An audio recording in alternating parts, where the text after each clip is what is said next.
ஏன் நீ எனக்காக புடிச்சுக்கிறியா? நான் விழுந்துருவேன்னு பயமா இருக்கு. பயப்படாத ஓஹோ, நான் புடிச்சுக்கிறேன்.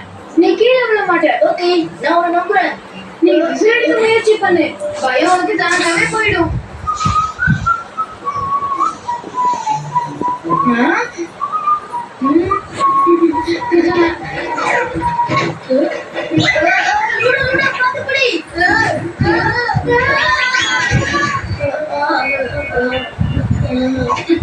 மன்னிச்சிடுவோம். நீ விசில் பண்ணாத பாட்டு எங்க கத்துக்கிட்ட?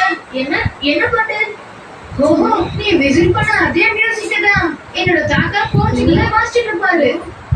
நிஜமாவா? ஆனா எனக்கு தெரிஞ்ச வரைக்கும் இந்த பாட்டு இங்க ரொம்ப காலமா இருக்கே. என் தாத்தா சொன்னாரு, அவர் சைனால இருந்தப்போ ஒரு அற்புதமான இசையை கண்டுபிடிச்சாராம். ஆனா அந்த தொடக்கத்தை தான் எழுதினாரு. மிச்சம் இருக்கிற பகுதியை நான் கண்டுபிடிச்சு தாத்தாவுக்கு கொடுக்கணும். ஆனா எங்கடா கண்டுபிடிக்கிறது? உன் தாத்தாவோட அந்த டிராவல் ஜெர்னல்ல பாரு, ஏதாவது மியூசிக் பத்தி எழுதிருக்காரு. பாத்துடலாம்.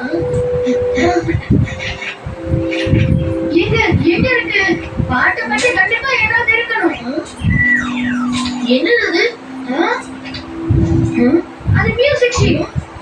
அதே பாட்டா இருக்குமா?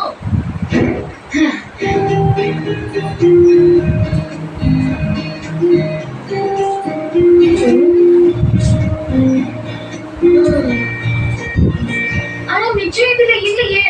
கவலைப்படாத, இந்த பாட்டு இங்க ரொம்ப காலமா இருக்கிறதால கண்டிப்பா இந்த பாட்டு தெரிஞ்சவங்க இங்க இருப்பாங்க.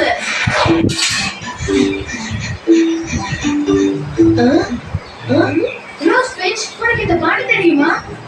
ஓ ஆமா, இது நான் யோசிக்கிறேன். இந்த பாட்டு நான் எங்க கேட்டேன்? மிச்சம் பாட்டு ஞாபகம் இருக்கா? எனக்கு தெரியல, ஆனா எங்க கேட்ட மாதிரி இருக்கு. எங்க கேட்டேன்னா எனக்கு ஞாபகம் இல்ல.